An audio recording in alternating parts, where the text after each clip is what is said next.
Russia Ukraine वाले क्षेत्र में एक नया बड़ा चैलेंज फेस कर रहा है। ये चैलेंज क्या है? ऑयल स्पिल का। और इसके कारण रशिया को एक इमरजेंसी टास्क फोर्स डिप्लॉय करनी पड़ी है। और ये घटना रशिया जैसे बड़े से देश के लिए इतना इंपॉर्टेंस रखती है कि खुद व्लादिमीर पुतिन ने स्टेटमेंट दिया है that this is the most important challenge for Russia's environment right now. तो ये ऑयल स्पिल हुआ कैसे और इसके कॉन्सिक्वेंसेस क्या हो सकते हैं, इसी की चर्चा आज हम करेंगे। मेरा नाम है डॉक्टर महिपाल सिंह राठौड़। स्वागत है आप सभी का वर्ल्ड अफेयर्स चैनल पर। और दोस्तों, अगर आप यूपीएससी एग्जाम की तैयारी करना चाहते हैं तो देश के टॉप एजुकेटर्स अनअकैडमी पर पढ़ाते हैं। आप उनसे पढ़ने के लिए एक सब्सक्रिप्शन अवेल कर सकते हैं, जिस पर इस वक्त अभी बहुत ही अच्छा डिस्काउंट चल रहा है। 9 मंथ्स पे आपको फ्री 9 मंथ्स एक्सटेंशन मिलेगा, जिसमें आपको 50% डिस्काउंट भी अतिरिक्त मिल रहा है अगर आप महिपाल कोड का इस्तेमाल करते हैं तो ये सभी डिटेल्स आपको मिल जाएंगी नीचे दिए गए लिंक पर, या फिर इस फोन नंबर पे कॉल करें। अगर आप महिपाल कोड का यूज करेंगे तो आपको सारे डिस्काउंट्स मिल जाएंगे। डू कॉल और click on the link and join the best educators team out there. तो अब बात करते हैं इस पूरे टॉपिक की। 2 रशियन ऑयल टैंकर्स एक ही दिन के भीतर एक्सीडेंट होकर कर्च स्ट्रेट में डूब जाते हैं या डूबने के कगार पर आ जाते हैं। ये दोनों ही एक ही प्रकार के जहाज हैं। वोल्गोनेफ्ट इनका नाम है। वोल्गोनेफ्ट एक सीरीज ऑफ जहाज है जो ऑयल के शिपमेंट के लिए बनाई गई थी सोवियत यूनियन में। तो ये 2 टैंकर हैं। नाम आपके लिए याद रखना जरूरी नहीं है। 212, 239, 212, 239। बस ये याद रखो कि 2 अलग अलग टैंकर हैं, आपस में नहीं टकराए। एक टैंकर, जिसे शिपिंग लैंग्वेज में कहा जाता है, इट रैन अग्राउंड, यानी नीचे से टकरा गया, वो शैलो पानी में, उथले पानी में जाकर फंस गया गलती से। एंड दूसरा जहाज तूफान में लहरों से टकराकर डूब गया।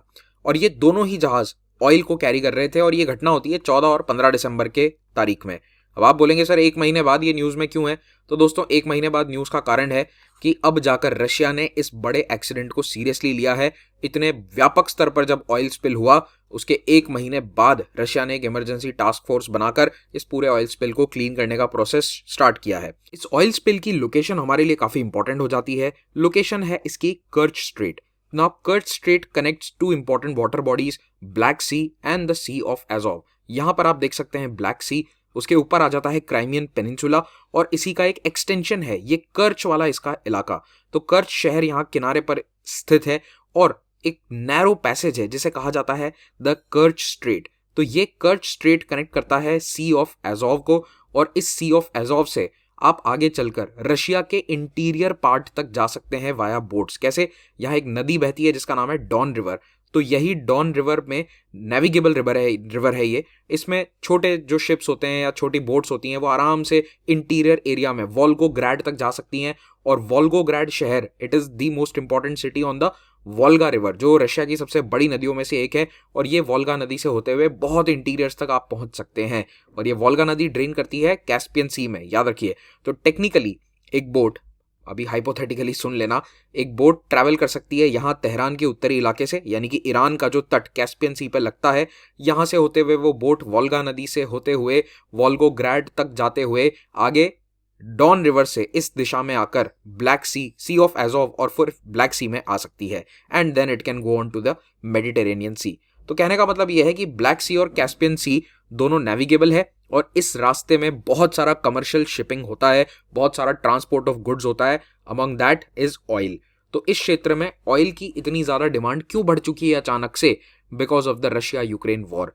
तो रशिया के लिए अपने इंटीरियर इलाकों से ऑयल इस इलाके में भेजना जहां पर अभी रशियन आर्मी है, this is the eastern part of Ukraine, यहाँ बहुत जरूरी है। तो बड़े बड़े शहर जो आपको यहाँ दिख रहे हैं, मारियोपोल, डोनेट्स, ये सभी अब रशिया के कंट्रोल में है। तो यहाँ पर बहुत सारा रशियन ऑयल इंटीरियर एरिया से आता है और उसका रास्ता यही रहता है जो मैंने अभी आपको बताया। तो ये जो सी ऑफ एजोव और ब्लैक सी को कनेक्ट करने वाला कर्च स्ट्रेट है, इसके ऊपर रशिया ने 2014 के बाद एक ब्रिज भी बनाया जो आपको यहाँ पर नजर आ रहा है।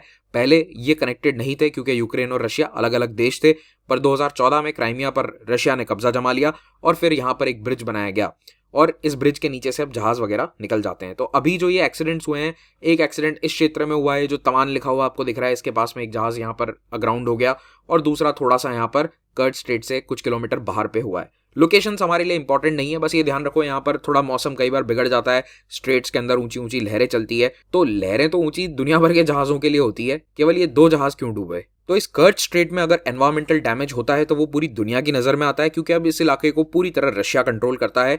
और यूक्रेन में वॉर एफर्ट को कंटिन्यू करने के लिए इस एरिया को ऑपरेशनल रखना, जारी रखना, चालू रखना बहुत जरूरी है। तो इसीलिए अब यहाँ पर एक डिजास्टर टास्क फोर्स बनाकर, स्पेशल टास्क फोर्स बनाकर भेजी गई है ताकि इस ऑयल स्पिल को कंट्रोल किया जा सके।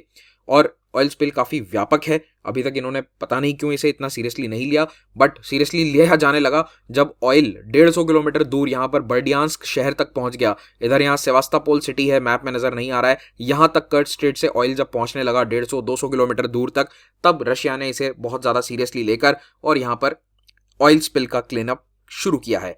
अब बात करते हैं कि ये जहाज डूब कैसे गए इतनी आसानी से। जहाज तो बहुत मजबूत होते हैं, आपने ऐसा सुना होगा, लेकिन प्रॉब्लम यह है कि ये वाले शिप्स एक्चुअली समुद्र के लिए बने नहीं है। तो ये वोल्गोनेफ्ट नाम की एक सीरीज है।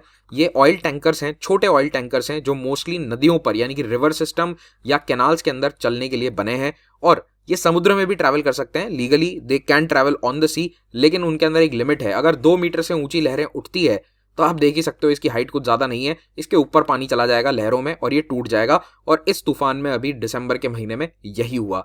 तो ये वोल्गोनेफ्ट नाम जो सीरीज के जहाज हैं, they are very old, 70s के अंदर ये बनाए गए थे। 1970 और 80 के दशक में ये जहाज लॉन्च किए गए थे। अब आप सोचिए कितने पुराने, ऑलमोस्ट 50 साल पुराने ये जो ऑयल टैंकर्स हैं, which are not even fit for the high seas, यानी कि दूसरे बड़े समुद्रों में, मेडिटेरेनियन जैसे समुद्र में तो ये उतर ही नहीं सकते। ओनली सी ऑफ एजोव जैसा जो समुद्र है जिसमें बहुत ज्यादा ऊंची लहरें नहीं उठती, वहां पर ये ट्रैवल कर सकते हैं। उन जहाजों में रशिया अपनी आर्मी को सपोर्ट करने के लिए ये ऑयल भेज रहा है इंटीरियर इलाकों से। तो इस जहाज की पुरानी और खराब स्थिति आप इसी बात से अंदाजा लगा सकते हैं कि जो एक जहाज इनमें से डूबा है वो लिटरली 2 हिस्सों में टूट गया। जो टाइटैनिक फिल्म में आपने देखा होगा कि जहाज 2 हिस्सों में टूट जाता है, वैसे ही 2 हिस्सों में टूटकर ये एक हिस्सा इसका पानी में चला गया, और जो अंदर इसमें ऑयल भरा हुआ था नीचे जो ट्रांसपोर्ट किया जा रहा था, वो पूरा ऑयल पानी में बह जाता है। अब प्रॉब्लम ये है कि ऑयल भी बहुत ही खराब क्वालिटी का है। तो देखिए, एक तो टैंकर पुराने, ऊपर से जो इनमें ऑयल ट्रांसपोर्ट किया जा रहा था उसे कहते हैं माजूट। ये नाम याद रखिएगा, बहुत इंपॉर्टेंट है। So mazut is a very heavy kind of oil. It is not the oil जो आप अपनी गाड़ी में डाल सकें, जिसका डीजल पेट्रोल बन सके। तो रिफाइनरी में जब डीजल पेट्रोल बनते हैं तो उसके बाद जो रेजिड्यू बच जाता है, तो उसका एक वेस्ट प्रोडक्ट जैसा है, not exactly a waste product, but इसका कुछ ज्यादा हो नहीं सकता। तो इसका क्या इस्तेमाल रहता है? तो देखिए, पूर्ववर्ती सोवियत यूनियन के जो देश हैं, ईरान है, इन जैसे देशों में माजूट को जलाकर बिजली बनाई जाती है। It is a very polluting way of making electricity. Almost कोयला जलाने के बराबर इसके अंदर पोल्यूशन होता है। कुछ लोग तो कहते हैं कि उससे भी ज्यादा होता है, लेकिन आपको ये बता दूं कि गैस से तो कई गुना ज्यादा है। तो अगर आप गैस से बिजली बना रहे हैं तो वो काफी क्लीन होती है रिलेटिवली, और माजूट से बहुत ही खराब और पॉल्यूटिंग किस्म की बिजली बनती है। मतलब खराब इन द सेंस की पॉल्यूशन ज्यादा होता है।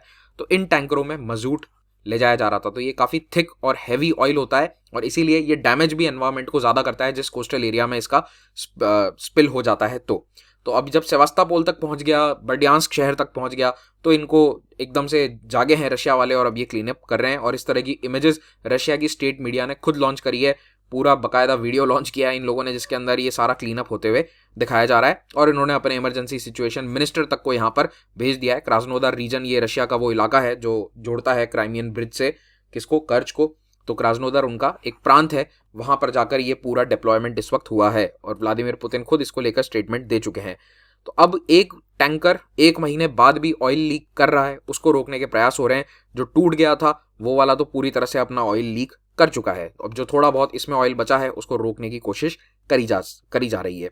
तो देखिए, कर्च स्ट्रेट की इंपॉर्टेंस मैं आपको बता चुका हूँ। It's a very critical shipping route, sea of Azov, Black Sea, Volga river, सबको कनेक्ट कर देता है ये।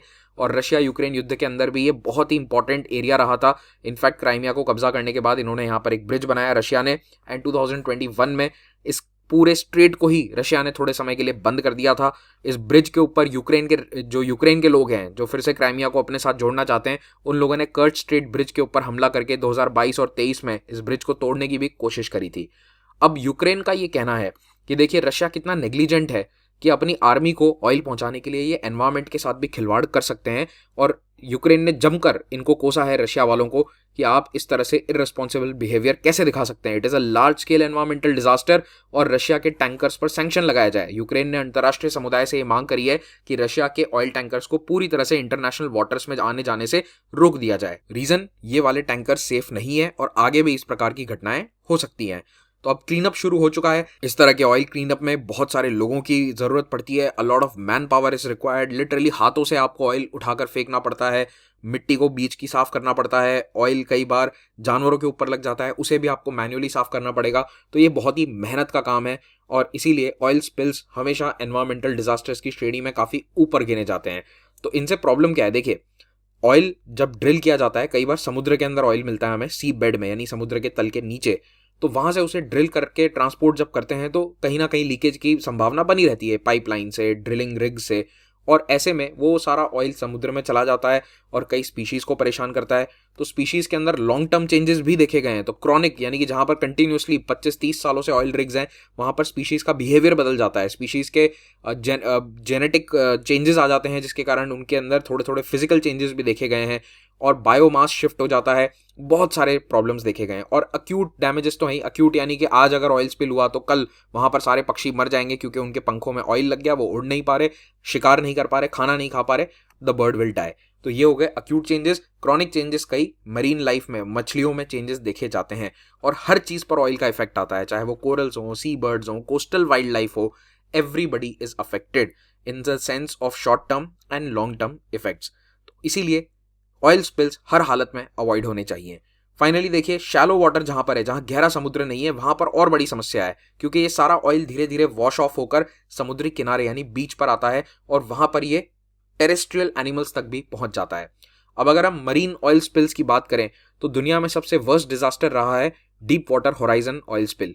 ये डीप वाटर होराइजन नाम का एक ऑयल रिग था, यहाँ पर समुद्र के बीचों बीच एक ड्रिलिंग स्टेशन था जहां से ऑयल निकाला जाता था समुद्र के तल से नीचे। This was situated in the gulf of Mexico, जहां पर अब डोनाल्ड ट्रंप नाम बदलकर उसका गल्फ ऑफ अमेरिका करना चाहते हैं। मैंने उस पर कुछ दिन पहले एक वीडियो भी बनाया था, आप चाहें तो उसे देख सकते हैं। तो ये डीप वाटर होराइजन स्पिल 2010 में हुआ था और यहाँ पर कुछ लोग भी मरे थे and 4 million barrel of oil was release into the ocean. लगभग 3 महीने इस ऑयल स्पिल को कंट्रोल करने में लग गया था और इसके कारण बहुत एनवायरमेंटल डैमेज हुआ, मरीन लाइफ पे डैमेज हुआ, कंपनी के ऊपर पेनल्टीज लगाई गई। बीपी, ये भारत पेट्रोलियम नहीं है, ब्रिटिश पेट्रोलियम है, इस कंपनी का ये ऑयल वेल था, उन पर बहुत पेनल्टी लगाई गई, रिकॉर्ड पेनल्टीज लगाई जाती हैं। और क्लीन वाटर एक्ट जो यूएस का एक कानून है, उसके तहत ये सारी पेनल्टीज लगाई गई थी। तो बिलियंस ऑफ डॉलर्स, इनफैक्ट आज दिन तक की दुनिया में सबसे बड़ा एनवायरमेंटल फाइन या पेनल्टी बीपी कंपनी ने दिया था इस घटना के लिए। और इसके बाद कई रेगुलेटरी रिफॉर्म्स लाए गए, ड्रिलिंग को लेकर जो स्टैंडर्ड्स हैं वो बढ़ाए गए। तो इस दुर्घटना से दुनिया ने सीख ली है, लेकिन क्या अभी भी ऑयल रिग्स चल रहे हैं? जी हाँ, गल्फ ऑफ मैक्सिको में भी चल रहे हैं, नॉर्थ सी में भी चल रहे हैं और भी कई अन्य एरियाज में चल रहे हैं। तो इसी के साथ ये लेक्चर मैं समाप्त करता हूँ। याद रखिए, हमारा प्रीलिम सक्सेस प्रोग्राम भी जल्दी स्टार्ट होने वाला है, आप उसको ज्वाइन कर सकते हैं। इसकी सारी जानकारी लिंक पर आपको मिल जाएगी। ये हमारे अपकमिंग बैचेस की अपडेट्स हैं, do go and check them out. अगर आप यूपीएससी इंटरव्यू के लिए जा रहे हैं तो हमारे मॉक इंटरव्यू प्रोग्राम का फायदा उठाना ना भूलें। Thank you very much, have a great day.